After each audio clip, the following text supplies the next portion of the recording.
Here in Bali, it seems like people often struggle, and me also, that there's so many good things all the time.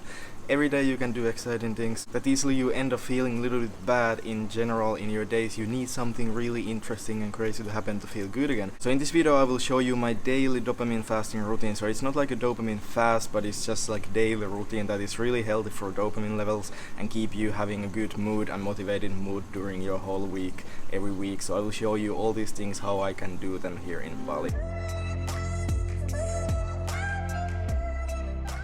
In the next video I will show you more about this loft place, but yeah, it's super nice to start the morning with the morning light. And for the dopamine levels, it's super important that you don't multitask things too much, do two things at the same time. So when I start working after I meditate, I'm much more able to just work or do whatever without like at the same time listening music or at the same time watching YouTube or something. So for me this works very well. I usually meditate around 10 to 20 minutes, so it's super easy. Meditation done, that was actually so good. Sometimes I don't feel as good as sometimes. Today was a really good meditation day, and yeah, there's a lot of interesting things coming in this video. I just wanted to mention that most of these things that I know now about dopamine and how to have a healthy dopamine levels and how did I structure my routine is coming from Huberman Lab podcast, so you can check that. If you want to get more into the science of like where are these things coming, like why do I do these things like this, it's a really good podcast. I really love it. I learned so much, but yeah, it's hours of science. I'm just gonna do some stretching now here. I do it every day to get a little bit like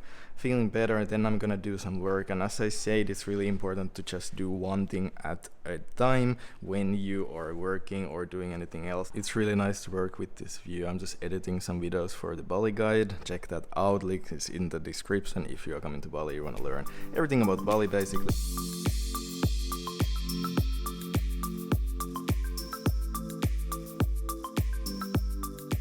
I just came to the beach for a run and it's so nice morning. It was raining so hard last night, so it feels like everything looks so nice now. It's really nice to live so close to the beach, few minutes drive always here. I really recommend here in Canggu being close to the beach so you can drive so quickly.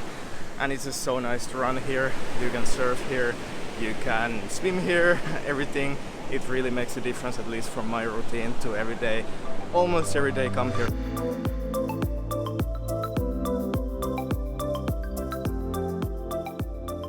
And this is usually where I run to, Finns Beach, just the Finns Beach Club. And yeah, the beach from the lawn where I started to here is usually super nice looking, so yeah, that's what I like to do, and then I turn back from here. I have been a few years now doing this running without a phone, and I can highly recommend it. It's so much better to run without the phone. It really takes your mind off everything and just so relaxing and makes my whole day much more peaceful and relaxed after that. Back here I'm gonna go home now, and usually I take also a swim after the run. It's so nice when you feel hot to go for a dip, but yeah, I'm filming now so I can't really do that.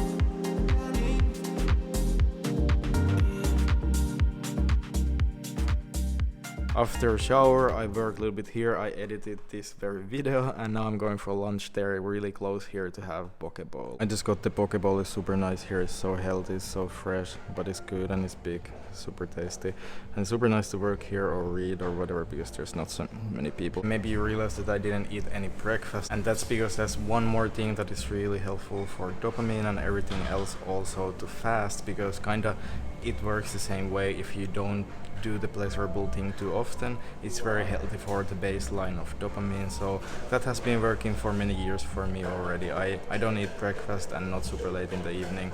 It's easy to do, you get used to it, but it's super helpful. And healthy food of course helps a lot with the dopamine, and when I eat I really try not to read even or work or something at the same time, because it's like, of course you get a lot of dopamine for eating good food, so it's not good to combine it with something.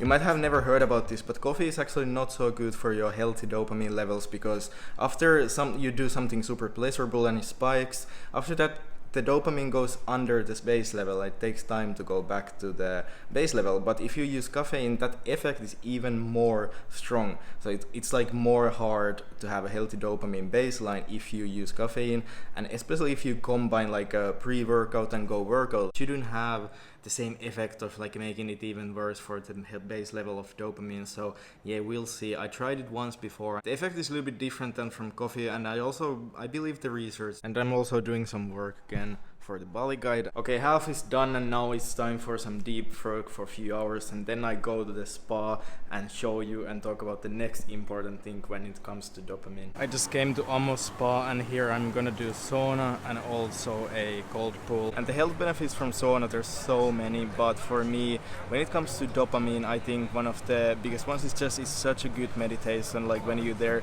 in the hot sauna, you can't really think anything, you're just in the moment. But the cold pool for dopamine, that's huge. So basically you get as big dopamine spike from cold pool or cold shower when it's super cold than you get from cocaine. So that's incredible. The difference is that when you do it in the cold pool or cold shower, the result you don't crash after the spike. It leaves your base level of dopamine so much, like it lasts. It's not only a spike and then crash, but it lasts long.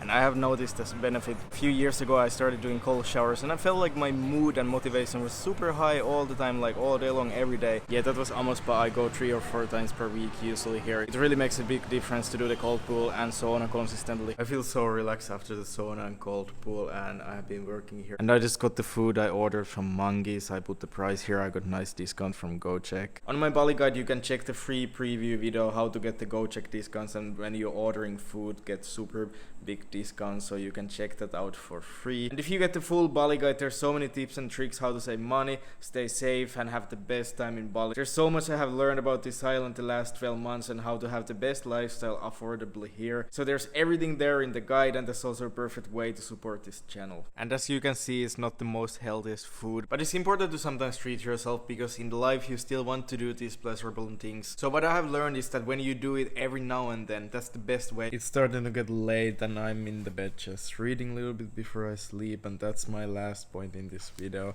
that it's really beneficial to read or something in the evening and not be on your phone, to get a little break from all the dopamine hits, and also just relax your eyes and everything to be ready to sleep. And that's gonna make it much easier the next day also to resist all the temptation you might have.